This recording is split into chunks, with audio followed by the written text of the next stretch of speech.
Welcome to the Digital Amateur Television Experimenters Night. This is VK7OTC, the club station of the Radio and Electronics Association of Southern Tasmania. Amateur radio is a worldwide hobby that has many different aspects. Digital television is just one of the many modes and areas that are covered. Maybe you're interested in becoming involved in the DATV Experimenters Nights. You realise that you do not have to be a radio amateur or need any ATV equipment to participate anywhere in the world.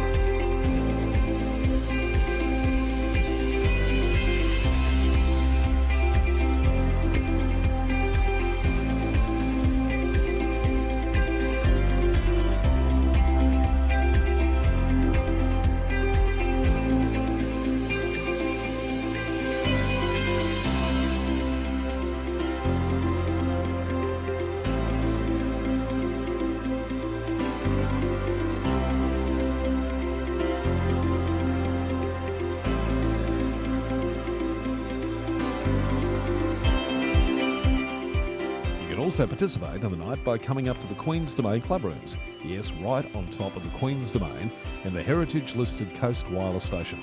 You never know, we might get you in front of the camera or behind doing one of the many roles during the night. We get underway with our program on a Wednesday night from 7:30 p.m. local time. We'll see you soon. This is VK7 OTC.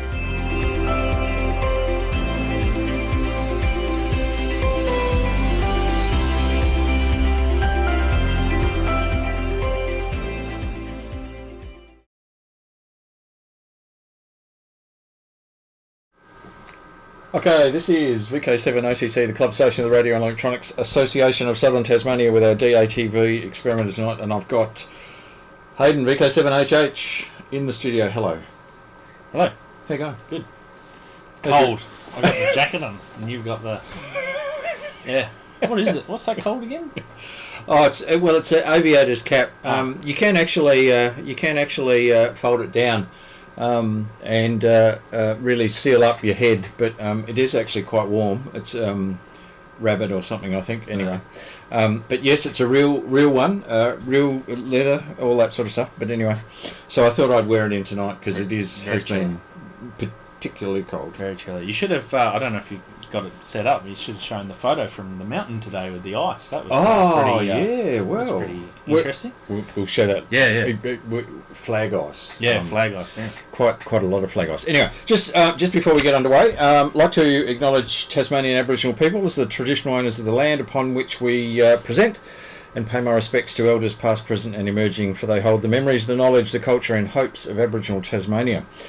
Now, the reason I've got Hayden in the studio is Tassie Hamicon, or the Tasmanian Ham Radio Conference, went live with bookings, QR code, and in fact, if I do this right, we can go to, and push the magic button, we can go to a bit of a promo screen there. There we go. Now this is a bit of a sneak preview of what's going to be in AR magazine, actually.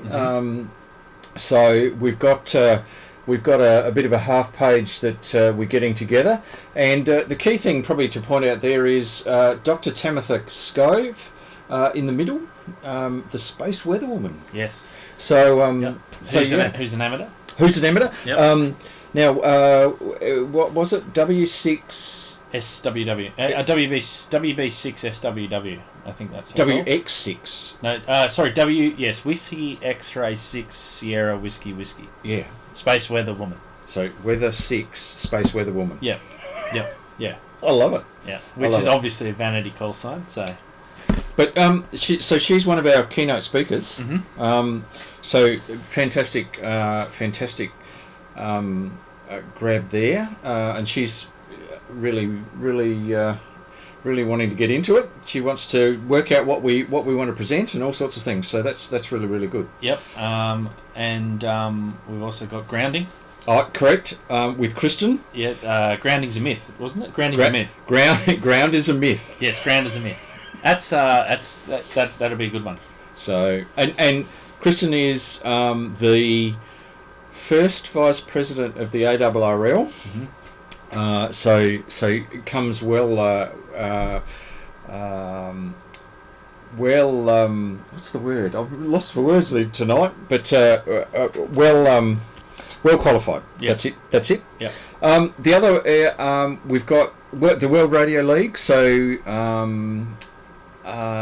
Max. Yep. N4ML.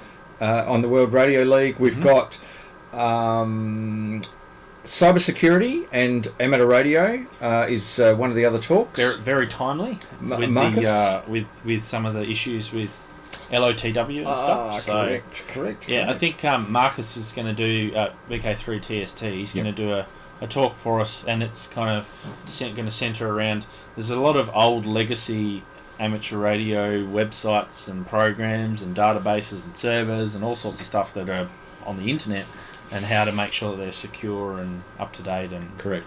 Not a security risk. Lots of PCs running XP still out there, which is a bit scary. Yeah. Now EMR and so electromagnetic radiation, high power, and a bit of education around that. Where we're moving with that area. K6ARK, miniaturisation. Yep. He's Excellent. putting things smaller and smaller and smaller. And you should see, he's got, in fact, our next segment is around the CW Academy. He has a Kia, which I'm not joking, is about the size of a postage stamp, if you can remember what a postage stamp size looked like. It's about the size of a postage stamp, and it's a full functioning Kia. For Morse Code. Is that the one has it got a 3.5mm plug on it? Or is No, that it hasn't even got a 3.5mm plug on it. So there is another one. I'm not sure if it's him or someone else that's been doing it, but there's a 3.5mm plug, and it plugs into the side of the 705. So you've actually got a key directly on the side of the 705. There you go. Yeah. There you go. And it's a bit sounds a bit like the V band. Now we're going to talk about V band in the CW Academy section. So there's a really small little interface that enables you to plug a Kia into the USB port, and it's a keyboard emulator and lets you go on to and make contacts via the net instead of the radio. So now. There are many others which we'll go into in future episodes, but there's lots of other presentations. One of the big things is we have listened to the feedback from the last conference, and it is a fully catered event. So you don't have to worry about food. Food will be coming in lots and lots of areas. The morning and afternoon teas, lunch will be provided. Coffee, hot chocolate, fresh fruit, correct. lunch, cheese, all sorts of things. Yep. So there will not be a shortage of food. Yep. And we'll actually send you off on Saturday after lunch, after you've had lunch. So, yeah, send you off on it with a full stomach. yes. So yeah. Yep. So there's the hang on. I'm pointing at it here. There's there it is. There is the QR code for booking. Humanitix is our booking platform, and please go and have a look at the website because it has a whole lot more information. Sponsors. And just quickly on Humanitix. Humanitix is very good. We've gone with them this year too because their booking fees get donated to charities around the world, which is very good. Correct. So if you see that when you book, those booking fees are going to charities. Going to a great cause. Yep. So and you said sponsors. Yes. Now. So we have a few sponsors who have rolled in. So first of all, Reast is sponsoring the event and running the event. We also have ICOM. So ICOM are coming on board. Obviously, it's the 60th anniversary for ICOM, so they're going to do something special for us. So it's going to be good. Cool. And you kind of have to be there to see that. We also have Ted Emtron. So Mark VK6. I want to say MOA. I wanted to say EME for some reason. VK6 MOA. Mark's donated $250 voucher for Ted Emtron, so thanks Mark. And we also have Who else do we have? Well, we have others. Ham Radio DX, I think, is doing. Oh yes.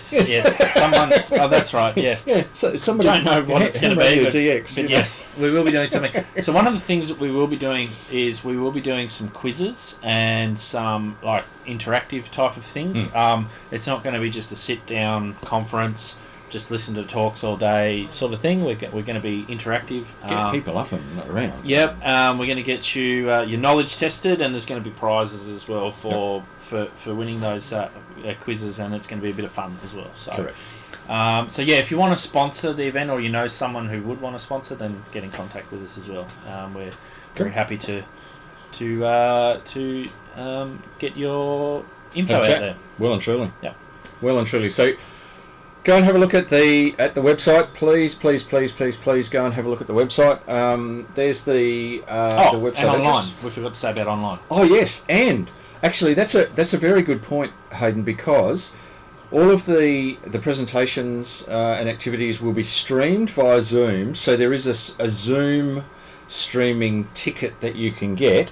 And can I just say, I just went to the chat channel, and unfortunately, Ken and XYL won't be coming for the third time to Hobart in 3 years in a row, but we'll join in online. Good. So fantastic, Ken. Thank you for doing that. Yep. And the streaming ticket is available. If you can't make it, by all means, the streaming ticket is a fantastic way of seeing the presentations as they are actually presented. But if you can, we want to see you in Hobart. Oh, well and truly. We want to see you in Hobart. And it's all about the social stuff. Oh yeah, Friday. Friday we have a barbecue up here at the Domain and a social evening. So that's where the networking evening.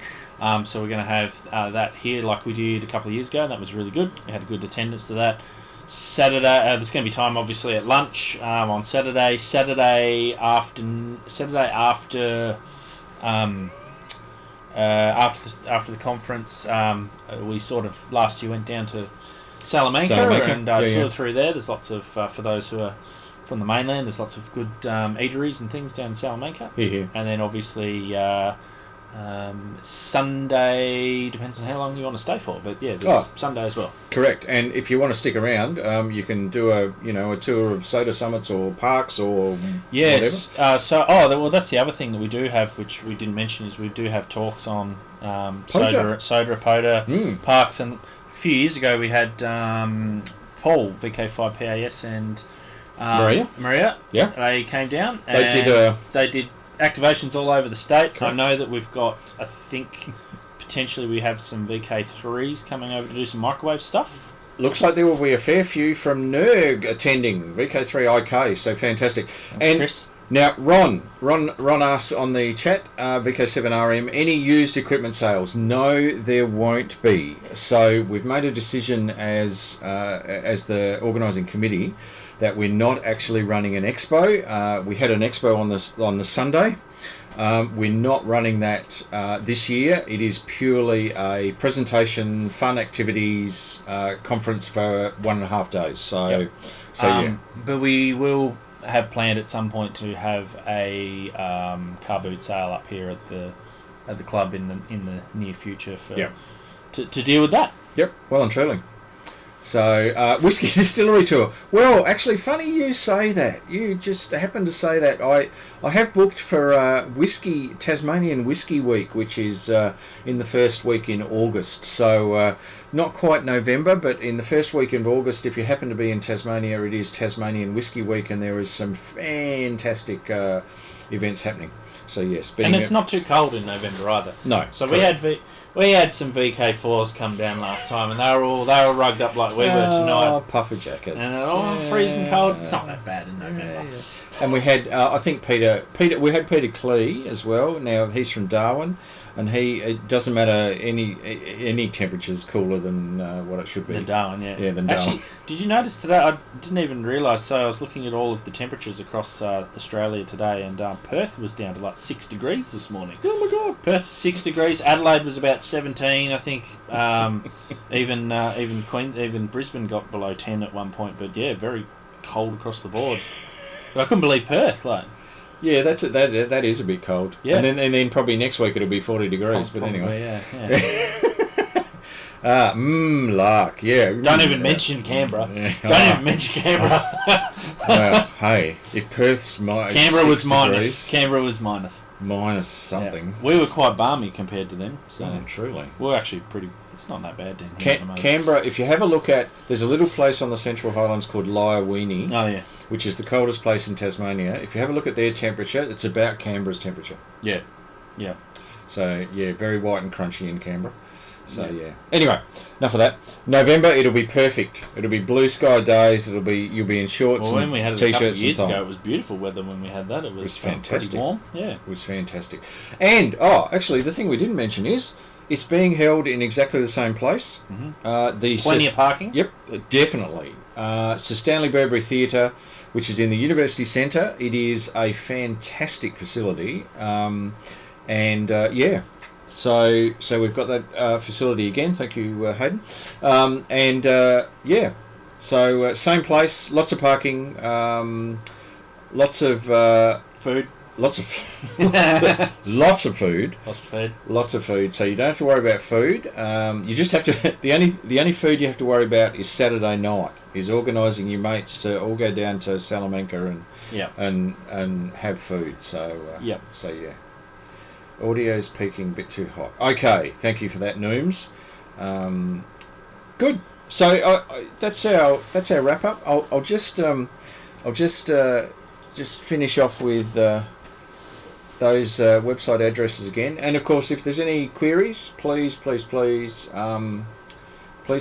email us on that email address. And if you're looking to book, have a look at the bookings. Go to that QR code, and This is going into the next edition of AR magazine, so this is you're getting a bit of a preview of what's going to be in AR magazine for the next few editions. There's a bit more information we're going to put in there, but this is the fantastic artwork that our graphic designers come up with. VK7FREU. So there you go. Cool. Very good. Fantastic. Thank you, Hayden. Thank you. Bye, everyone. And I'll send in the next. send in the next victim. So the next sucker. Yeah. Next sucker. No, that's not right. And we've got Lance VK7 Zulu Alpha. Da dit. Indeed. Do you need me to Or move? Dida. That's ZN. Snuggling up. Yeah. It's an intimate sort of studio tonight. Now the reason why, how are you going, Lance? Sorry. Really well. Oh, okay, excellent. Now you're planning a huge big expedition. Just before we get into the CW Academy, which is you're in a week's time or so. No. So as of Saturday. Ooh, okay. So, it's early Sunday morning. Okay. Myself and my son and my daughter, we're going away for 5 nights. Wow. In the Cradle Mountain, like northern Cradle Mountain area, Nice. walls of Jerusalem. Okay. And we're just going to spend 5 nights peak bagging. I love it. And so I've got my radio all sorted out, and I'll take my radio with me. Yep. And do what we can. Now, Lance was also crimping some coax connectors tonight. Fantastic. But the reason he was crimping the connectors was a fantastic idea, and I think it's worth relating the idea. Yeah, right. So I've got for a long time I've had a 10-metre feed line. Yep. It's always concerned me that I've got no redundancy, and I don't want to take redundancy. Okay. Because it's weight, right? Yep. So I thought, actually, what I'll do is I'll You need cut... to tell Jim that. Yeah. Sorry. In joke. So I've cut my 10-metre feed line in half and put BNCs on the ends, obviously. Okay. And then I've got a bunch of barrel connectors at home as well. Okay. And so I can take a barrel connector, 2 5-metre feed lines, which means I've still got my 10-metre feed Correct. line if I need it, which I really don't normally. Okay. But it also means that if there's a breakage, I've got redundancy. So for the weight of 2 BNC connectors and a barrel, I've now got feed line redundancy. So, I love it. That's a great idea, because if it breaks, that's not something that you're going to fix in the field very easily. No, and I can run my antenna directly onto the radio. Yeah. Okay. but then you've got to have one hand like this. It just becomes a faff. Correct. So it's all about comfort, isn't it? We're civilized people. We don't run around naked and bang drums. So we have feed line. I love it. I love it. Now, what I got Lance to come in with, Lance has done CW Academy. How long ago? About 12 months ago, I did the intermediate. Okay. Now, CW Academy is, just bear with me. Okay, CW Academy. This is an organisation run out of the States. It is completely set up and run, I think, mostly by volunteers. Yeah. Yeah. Not mostly, by volunteers. By volunteers. So, and their whole objective is to get people onto CW. So it's probably worth mentioning that CWOps is a subsection of... CW Academy is a subsection of CWOps. Yeah.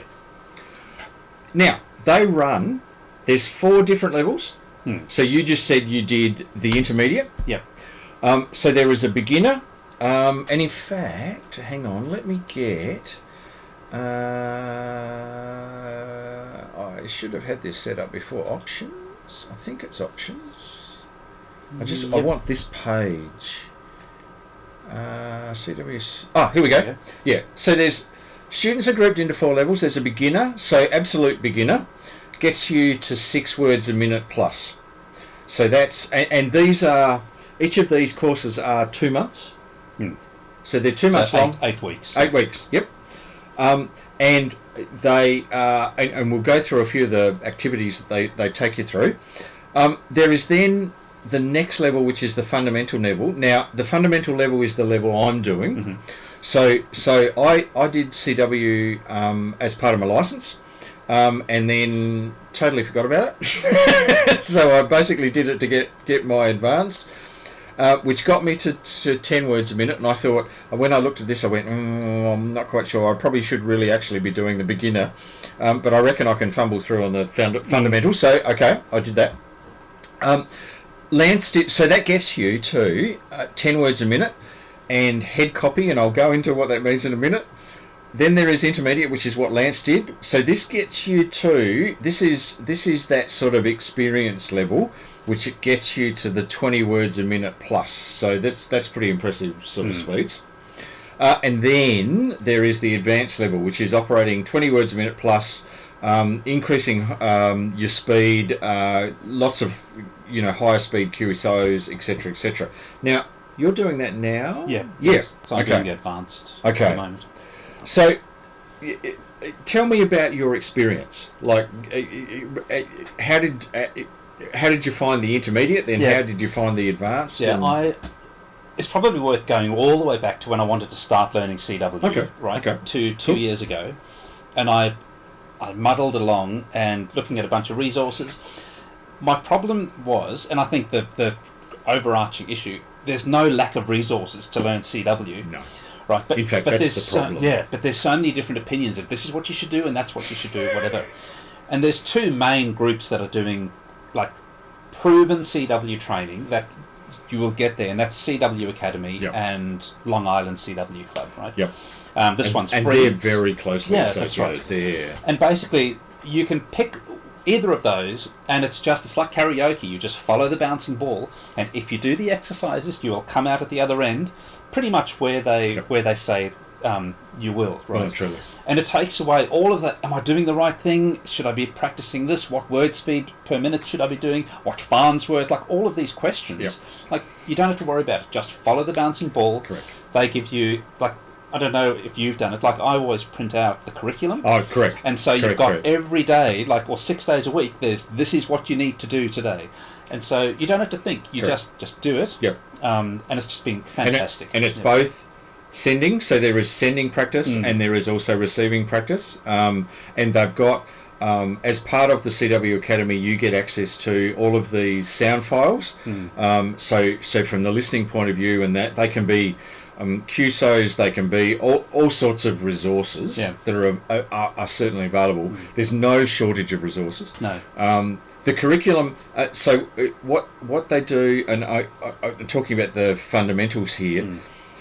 The fundamentals, it's very much, and I suppose some of the principles that they work on are, like in the fundamental course, they start you at 24 words a minute.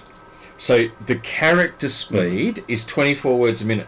They then Farnsworth the spaces. So all that's meaning is the characters are being keyed out at 24 words a minute, but the spaces between them are, and this is set in the curriculum, you start off at 6 words a minute. So there is a 6 word per minute space in between each character, but each character is at 24 words a minute. Yep.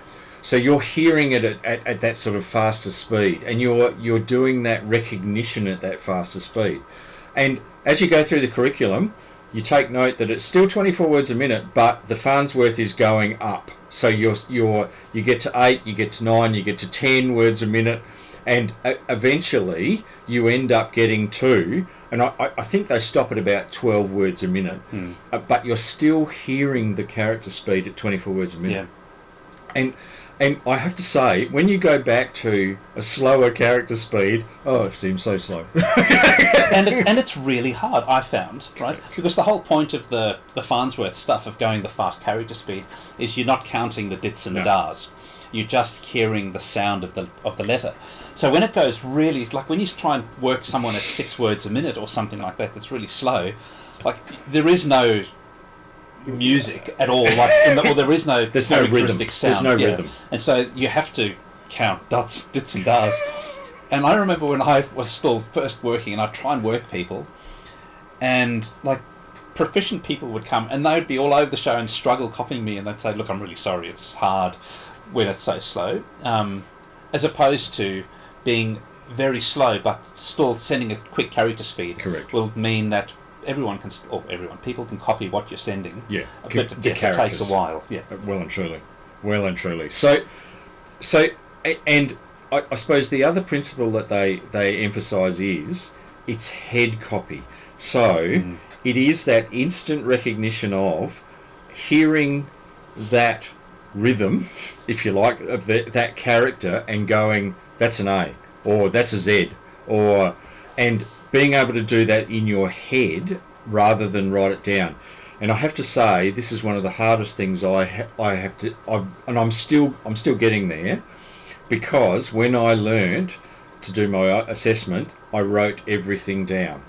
And so you get into this thing of, I've got to actually hear it and write it down, instead of hear it, recognise it, and then recognise the next 4 characters to make up that word and hear the word, you're not hearing the character.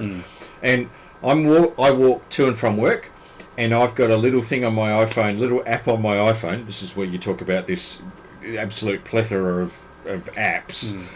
A little app called Morse Elmer, which enables you to do character words, common words, QSOs, all of that sort of stuff.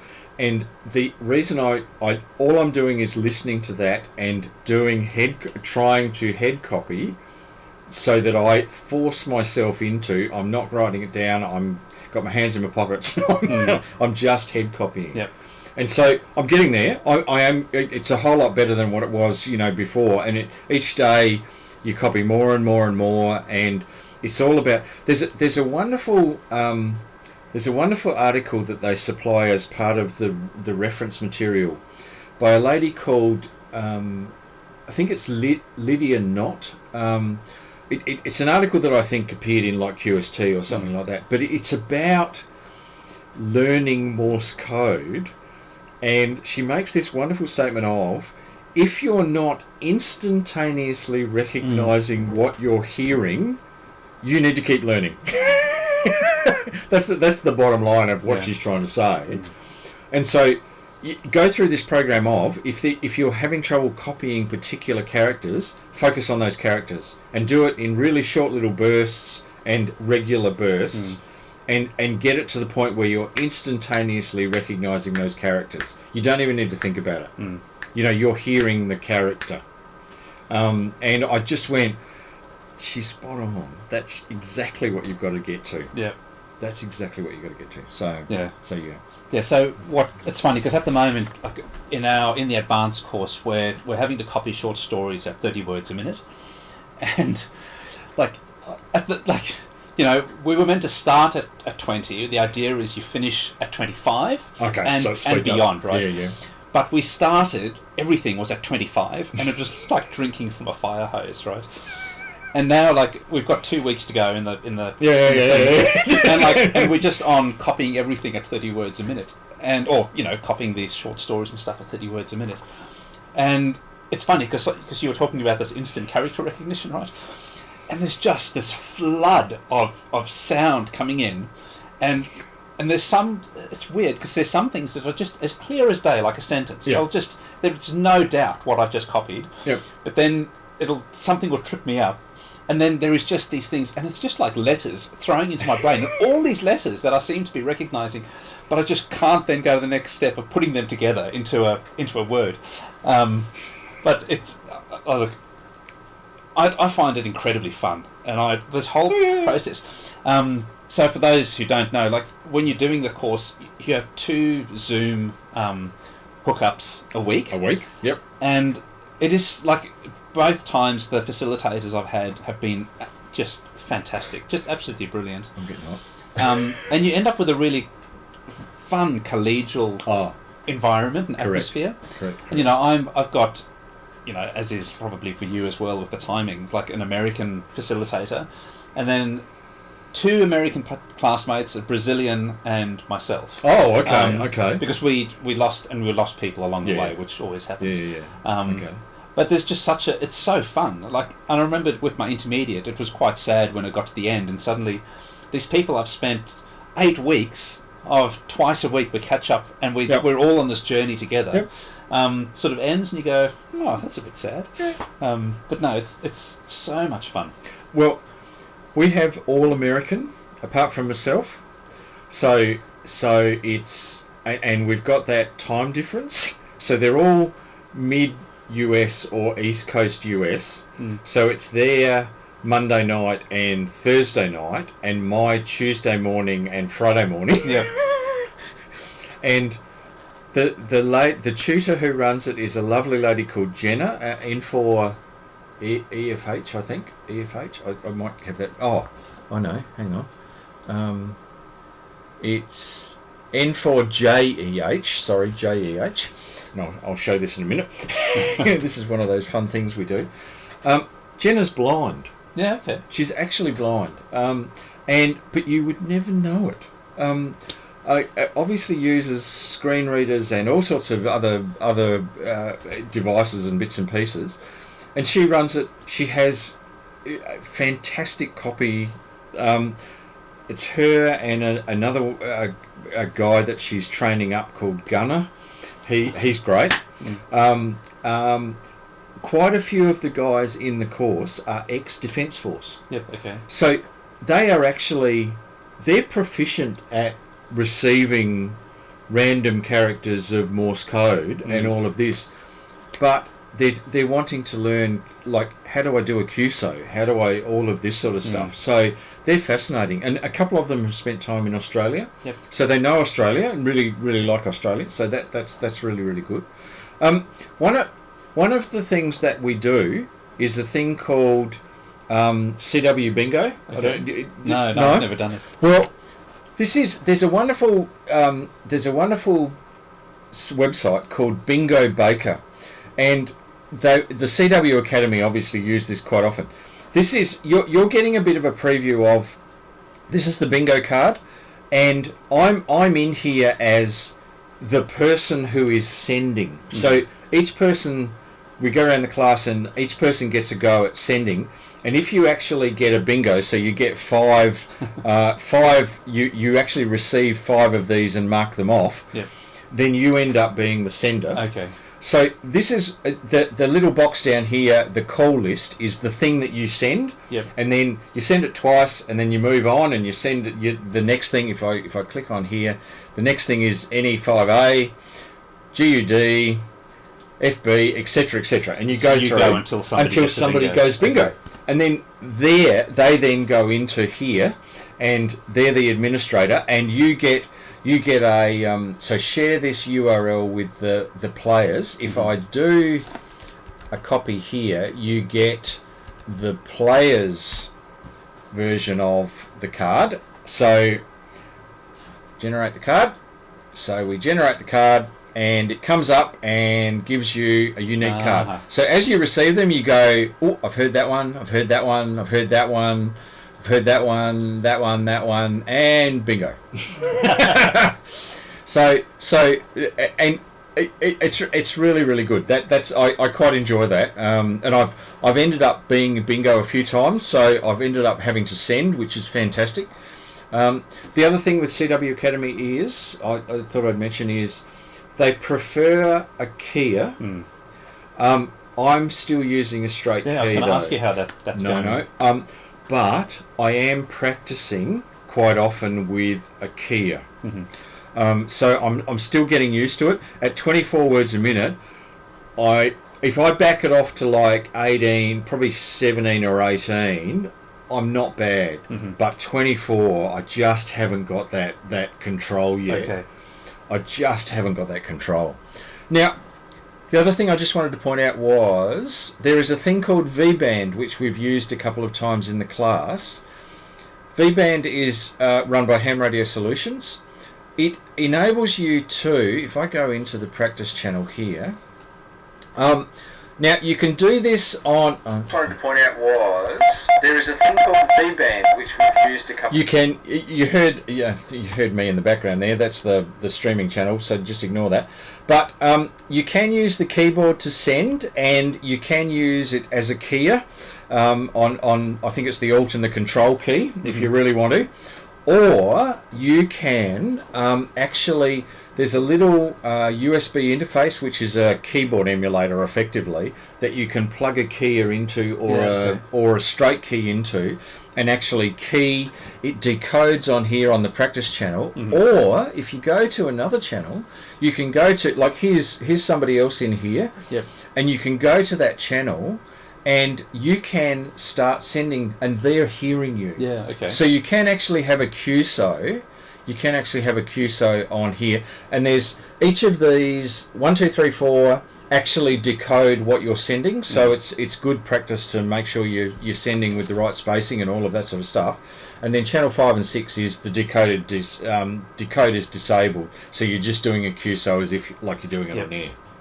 So that's another thing we actually used. So that was really good. That was not bad. The other thing we used, just make sure I'm on the right screen. The other thing we used was Hot Potato. Did you play that? Explain it. Okay. You start off, and it's like sort of musical chairs. You first of all you get your numbers. So you number off in the class, and then number 1 starts at A and does A, number 2 does B, C, D, E, F, and you keep going around. Okay. Somebody's timing, and it's usually the tutor that times at the first, so it's a minute. So when it gets to a minute, they go stop, and whoever that person is, then is out. And they're the timer. So you want to get when it's on your turn, you want to send the next. Yeah, well and truly, you want to be quick. Yeah. You want to keep going, and so it gets faster and faster. Yeah.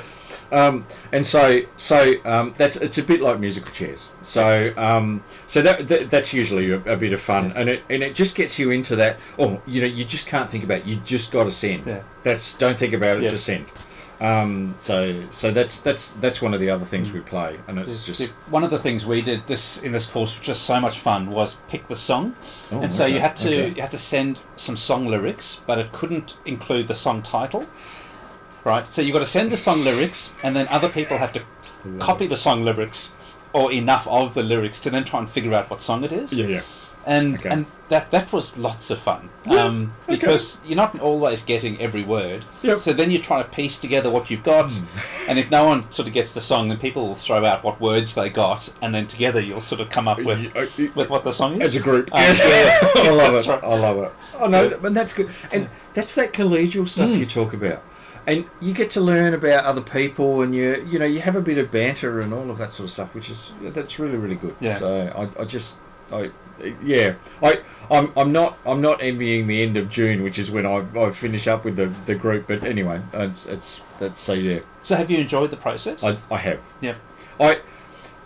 My challenge has been I'm also working, and so there have been some times where I've had a meeting at that time, so I just haven't, and I've apologised profusely to Jenna and said sorry, I'm going to be a no-show. The thing I didn't say was, Jenna calls me Mr. Future because I'm 15 hours ahead of them, so Mr. Future is and she always she says, oh, you can tell us what the future's going to be, and the next day. But anyway, I thought that was funny. Yeah. Because I'm the only non-American in the group, so yeah, and she thinks I've got a really posh accent. I sort of looked at her, really? The other thing that I found, so as part of the advanced, is you're expected to do the CWTs, which are the CWOps contests, which they have 4 slots once a week. Yeah, okay. And like, there's not much activity in Australia at all, and so you're really needing to work DX. And for me, most of that ends up being like Scandinavia. Those are the signals that I seem to get. Scandinavia and they're France. Usually pretty hot operators too. Yeah, aren't they? Because they're usually the ones that win the high-speed Morse competitions. But like at the CWTs, everyone's running 30 to 35 words a minute, and so like it's hard, but it's good fun and it's enjoyable. However, what I was going to say is the motivation for improving my station, though, to be able to work these CWTs has been great. Like I've now got a vertical on top of our roof. Don't tell the neighbours. There's a tree in the way, and I'm worried as the leaves fall, they're going to notice this vertical. Anyway, it's always been there. But it's nice to have something. It's a bit like the RD contest and these things that. Correct. And something that's your goal is to do something well, and so you put the effort into improving your station for that. Yep. So now I'm trying to find a tower. Oh, okay. Because anyway, so I'd love to stick like a 10-meter tower in, just something. So if anyone's got some of those 3-meter Telstra tower things lying around, let me know. But the whole process, it's just great. Oh, now this is Peter Young. Hello, Peter. And 5-letter groups at 30 words a minute will test you. Yeah, well, now I assume that's what you would have done when you did your maritime training. I assume I think you were on ships. So thank you for the input. Hill Street Grocer, lots of nice tummy stuff. Yeah, okay, okay, that was from Sean. So that's fantastic. And the thing I'm doing is, and you hit on it, I'm doing it for enjoyment, and I have to keep remembering that and just going, no, I'm not going to get stressed about this. I'm just going to put in the hard yards and do this. So and you end up enjoying it. You actually, and that whole thing about head copy, like when I get to work, I'm copying a whole lot more than when I left, and I just sort of went, I'm getting there. Yeah. I'm getting there. I know when I was doing my intermediate, I sort of just got to this point about halfway through where I felt like I just regressed, and I just wasn't even being able to do what I wanted. And I had a chat with the facilitator, and he said, don't worry about it. He said, you haven't actually regressed. Your brain's just processing in a certain way. Just on a bit of a plateau. Yeah, and he said, it's okay. And it's this thing, just keep following the bouncing ball. Yep. Don't worry that you think that you've regressed. And sure enough, in a week, sort of picks up again. Correct. And it always feels, because you're drinking from a fire hydrant the whole way through these courses, you always feel like you're not, because they push you, relentlessly. They push. And so you always feel like you're not quite achieving, because it's always just out of your grasp. But then when you pause and you go, actually, when we started, we were there, and that was beyond my grasp. That was pushing, and now, that's just whatever, No, it's correct. So it's fantastic. Yeah. So that's CW Academy. If I can't recommended enough. If you're thinking about CW, there are the 4 levels, so you can start right at the very beginning and work your way through. Or if you're Peter said yes to that, so yes, so that's his ship experience, his maritime experience. It's where you're 30 words a minute, and that it's just like having a conversation. Any of those levels you can slot in at the right point. So, and really great tutors, lots of fun activities. But I think part of that teaching philosophy is they are pushing you. It's just when you never quite feel comfortable. You just sort of, it's the next thing, and I think that's part of, because in the end, the 8 weeks, the end of the 8 weeks, you sort of go, actually I have improved. Like number one, I'm actually making QSOs on air, which scared the bejesus out of me, etc. So now I just thought I'd finish off, because this has come from the CWOps website. There was a great little thing of what makes a good CW operator, and so there are 5 things that are highlighted by Harv, who is K2 PI. Number 1 is proficiency, so able to send and receive code with high degree of accuracy, with consistency, mastered the speed, head copy, you just recognise the characters, the rhythm. And I think that was, when I was learning Morse code to start with, the breakthrough was realising it's all about rhythm. You hear the rhythm of the character, and that's what you recognise. You don't recognise the dits and the dars, you recognise the rhythm. And that's why my wife, who's a music teacher, I can be practising Morse code, and she'll come in and go, oh, what's that character? Because she said, that's like this piece of music. And I go, okay, right. It's about rhythm. It's rhythm. Learning. So always seeks to increase their skill, which is one of the pretexts of CW Academy. They're always pushing, always improving. Volunteers to advance the skills of others and less experienced or new CW operators. Behaviour, is courteous, patient and understanding. So well and truly. So that's the amateur code of conduct. And passion is the last one. Enjoys CW, which is, I'm seeing passion in Lance, just enjoying it. And it's part of that unique telegraphic tradition. You start doing some reading, and there is a wonderful book which started me on my CW journey, called Zen and the Art of Radio Telegraphy. Fantastic book, and I absolutely love the examples in that book about absolutely superlative CW skill, where people, are having a conversation with you, are hearing the CW, and then just sort of go, just hold on, and then they write out a paragraph of what they've just heard whilst they've been talking to you.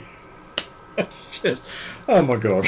And the thing with passion, right, is we don't need CW. We don't need amateur radio. Like, we're doing it for fun. Correct. And like, I originally wanted to do CW because I could use a cheap transceiver for portable operations, right? Yeah. And so that was the goal, just be able to use radio with a cheap thing. But it's just fun. And so once I got into it, it's just more and more and more. And it's like, we don't need to go bushwalking like we've got cars. But we do, because it's fun. We don't need to do CW, but we do because it's fun. Correct. And yeah. Correct. And there is a huge history behind it. So, it's as deep a rabbit hole as you want to make it. Yeah, totally. So, yeah. So, fantastic. Thank you, Lance. That's okay. I look forward to making another contact slightly better than the last contact I made with you, which was basically a call sign and a signal report, and that was it. I love that. Like, Justin did make the contact. I was doing a sober activation. He made the contact. I knew who he was, right? And so even though it was way back when he got his license, he still remembered enough. So, But yeah, for next time. For next time, I can actually carry on a conversation with you. Except I'll go, no, I'm just activating, Justin, shut up. Just give me my signal report, get away.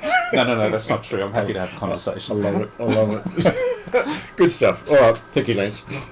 Can you send Jim in, please? Okay. This is VK7OTC, the club station, the Radio and Electronics Association of Southern Tasmania, with our DATV Experimenters Night.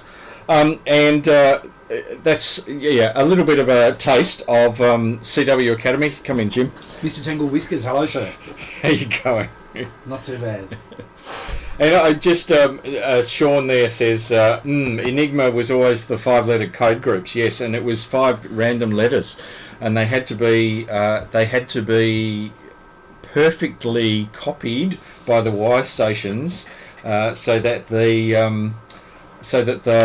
the cryptographers could then work out what was being encrypted. So there you go. So good stuff. Now, hello, Jim.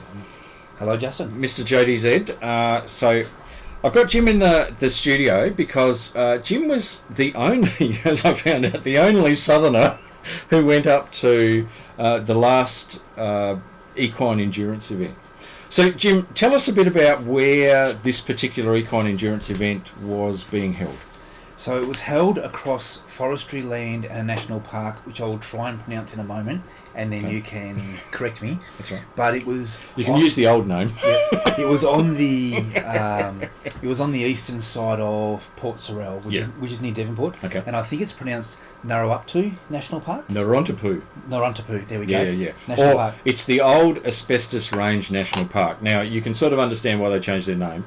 Because it also went to an indigenous name, but you probably don't want to call a national park Asbestos Range. And so my position, I actually was in the forestry area. Okay. So whilst there were some positions that were in the national park, yep. Where I was, as luck of the draw, I was in the forestry area. Okay. Now, the course was a little bit different to what we've seen in the past. And I have to be honest and say I don't think we've ever had one that went on to the beach.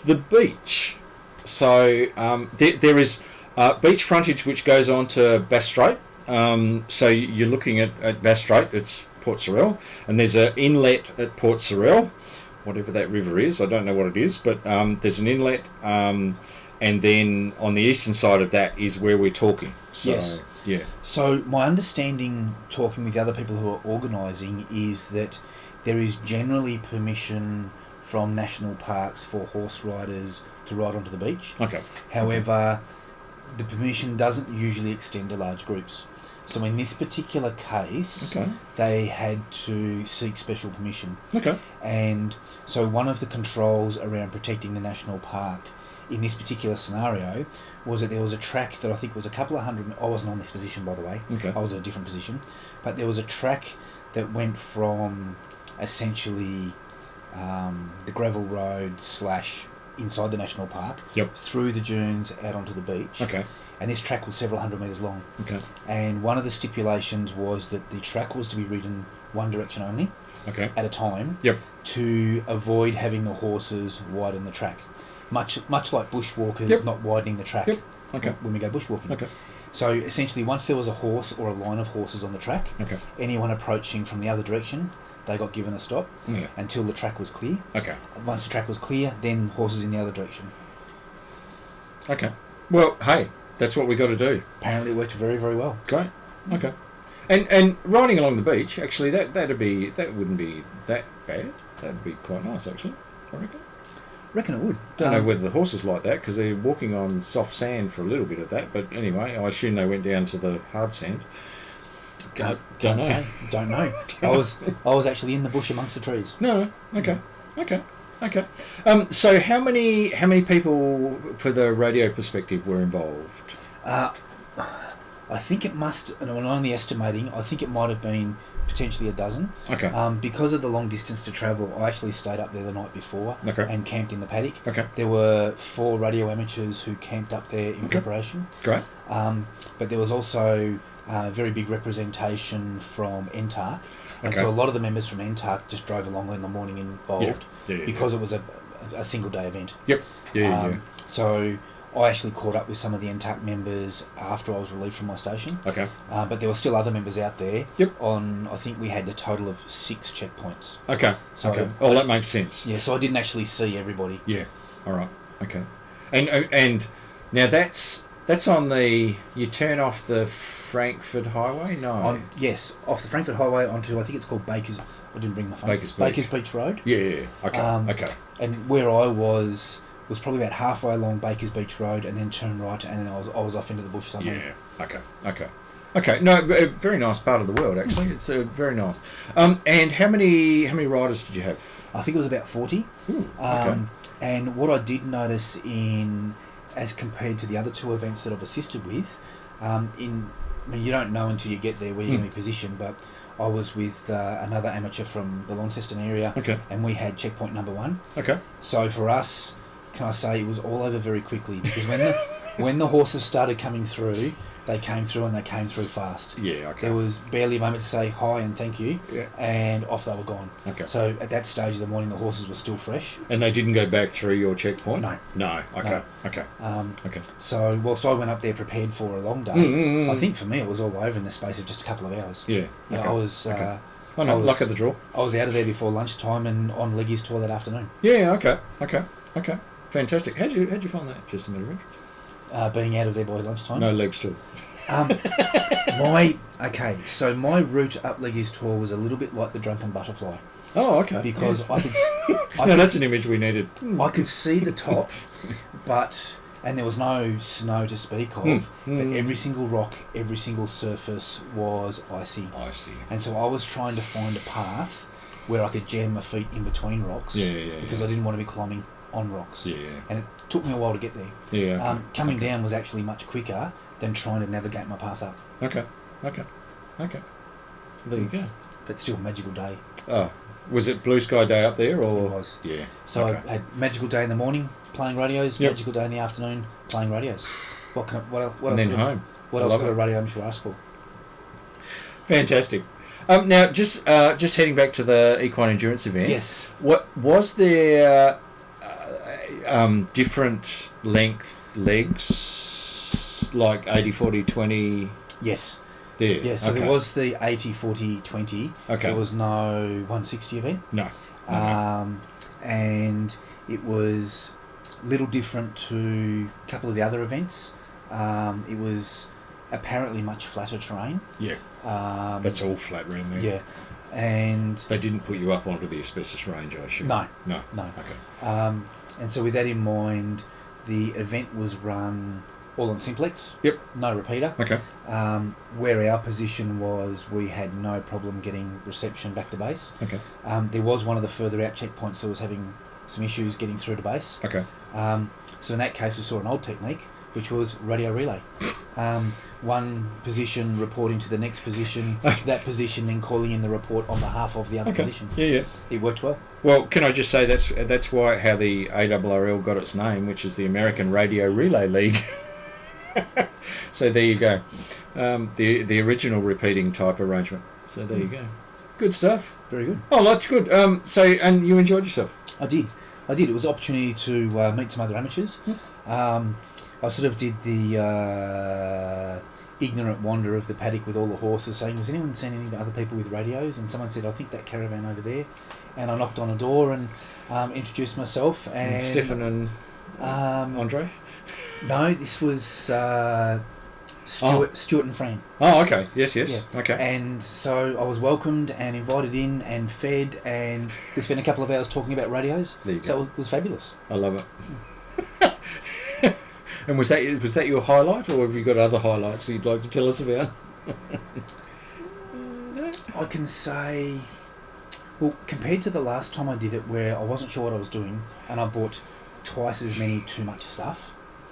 This time I bought just the right amount of stuff. Oh, good. Okay. And as it happened, the colleague that I was paired with, they actually had a failure with a piece of their equipment. Okay. And so I actually had the right piece of equipment to replace what they were missing. Fantastic. But so we had just the right amount of spares. Yep. Not too many.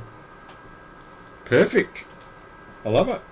Very good. Oh no, and can I just say, as you do more and more, you'll take Less and less. Yeah. I think the first time in the Upper Derwent Valley, I just took everything and then some. Yeah. Because I didn't know what I needed. Yeah. And I think I took enough radio gear for a week. And it was just sink or ship. completely unnecessary. Okay. Oh, that's good. Very good. All right. Okay. Fantastic. Thank you, Jim. Now, what's your next SOTA explore? Have you got a plan or no? I'm putting you on the spot here. No, of course. I have a peak in mind that I want to go. Okay. Which has never been activated. Ooh, good. First activation. Excellent. And I know where it is and I know how to get there. But I'm not. What's stopping you? I'm not uttering the name of this particular peak. No. Because if someone gets there before me, that's okay. But I don't want to plant an idea in someone else's head. I understand. I certainly understand. But this weekend, I'm going up to Lake St Clair National Park. Okay. My son's currently walking the overland track. Oh, okay. So what I'm going to do on Saturday is walk in from the Lake St Clair end to Narcissus Hut, which is the last hut on the track. Yeah. I'm going to meet my son and his friends who are on the way out. Okay. But I plan to get there early and I'll take my radio gear. Mount Rufus? No. Google? The plan for me is I'll take my radio equipment and I'll do a park activation and call from Narcissus Hut. There you go. I love it. Good stuff. That's the plan. I like it. Yeah. All right. Oh, thank you very much. Thank you, Jim. Thank you very much. That's fantastic. All right, nice. I shall let you talk to your next guest.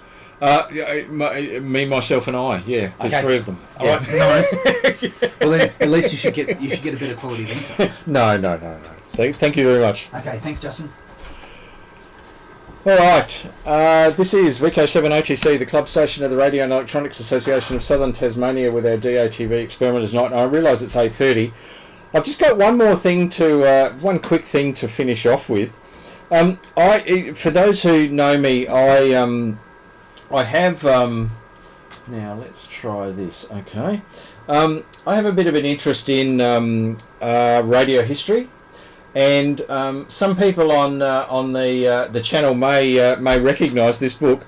It is called Boffin, a personal story of the early days of radar, radio astronomy, and quantum optics by R. Hanbury Brown.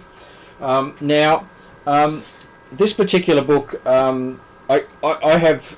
There's a wonderful book called The Secret Wireless War, which is about the wireless part of the Enigma story.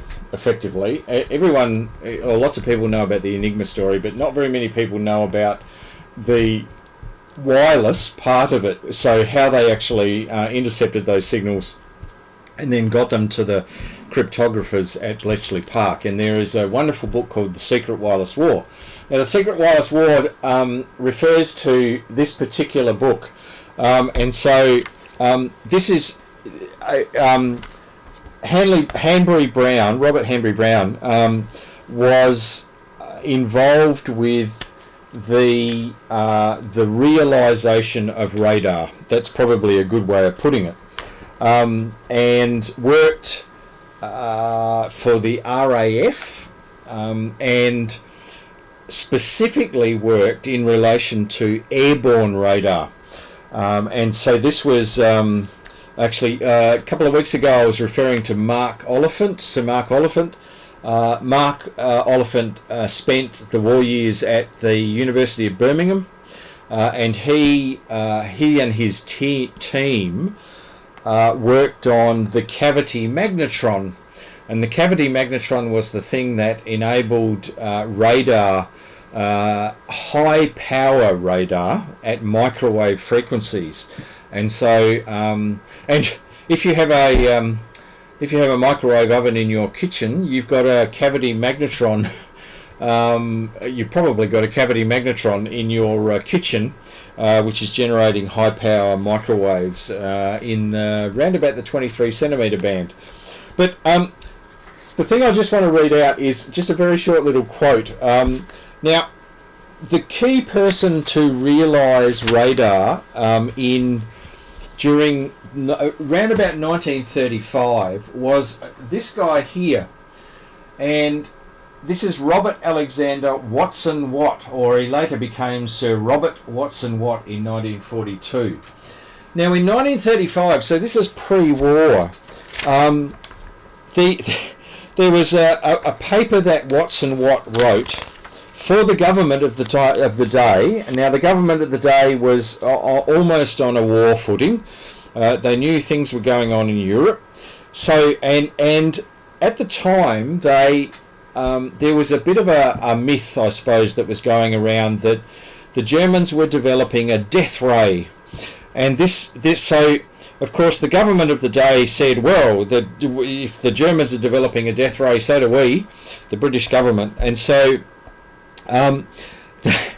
they asked Watson Watt, who was the superintendent of the radio research station at the National Physical Laboratory, they said to him, they need to inquire whether or not it would be possible to incapacitate an enemy aircraft or its crew by means of an intense beam of radio waves.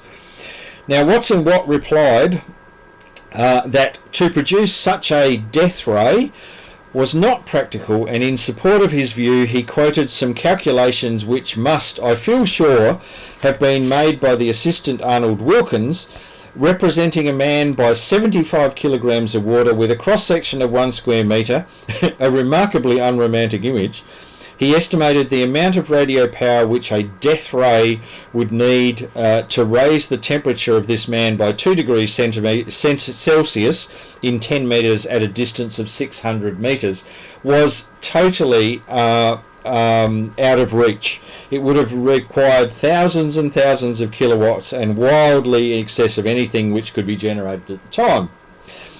So Watson Watt put to bed the death ray idea, but in true bureaucrat style, he wrote in his memorandum to the Committee for the Scientific Study of Air Defence in 1935, and I quote, "Meanwhile, attention is being turned to the still difficult but less unpromising," love the double negative there, "problem of radio detection as opposed to radio destruction, and numerical considerations on the method of detection by reflected radio waves will be submitted when required."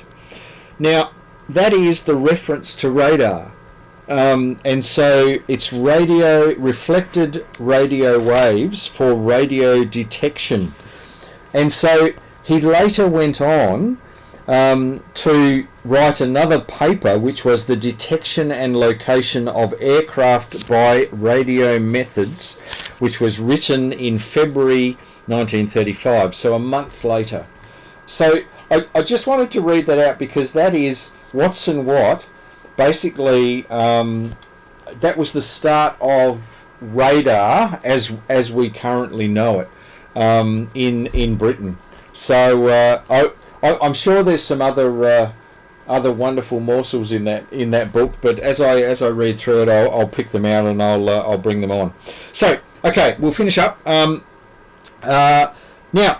For our members that are here, I got a call from Ken VK7DY, who is associated with the Hobart Hackerspace. Now, for those people who are in Hobart, the Hobart Hackerspace is having a bit of a cook-up tomorrow night, Thursday night, so you're very welcome to and invited to go along to their cook-up tomorrow night. Space weather report. The only warning from the space weather report is HF fade out warning, which is an R1 chance of R2, which is possible. If comms are difficulties experienced, then try a higher band. And some reminders of what we've got coming up. Now, next week, the Wednesday Experimenters group, we've got a very special guest coming along in David Giles, VK5DG. Now, for those who don't know David is currently, I think, number 3 on the contacts list using the Green Cube satellite, and David's actually about to come into Tasmania and work a whole lot of grid squares in Tasmania using the Green Cube, and I'm sure he'll talk about it next Wednesday night. So he's our special guest in the studio next week. Then the following, so in a fortnight's time, July the 3rd, we have an amateur radio quiz night, which will be run by Hayden, VK7HH. Then on July the 10th, we've got the contesting forum in preparation for the Remembrance Day contest. And of course, this weekend, is the field day, winter VHF UHF field day. So hopefully we'll get some reports from that as well. And then on the first Wednesday night in August, that's August the 7th, is My Life in the Lighthouse Service with Mike, VK7FB, who spent time in 4 of the Tasmanian lighthouses, and he's giving us a bit of a presentation with pictures and videos and all sorts of things. So yeah, that's what we've got coming up. Thanks for listening and watching. I hope you've got something out of it tonight. And that's our show 73, and we will catch you next week with our special guest VK5DG David Giles in the studio. This has been VK7OTC, the club station of the Radio and Electronics Association of Southern Tasmania, with our DATV Experimenters Night. And we'll catch you all next week, same time and same frequencies and same streaming channel. 73.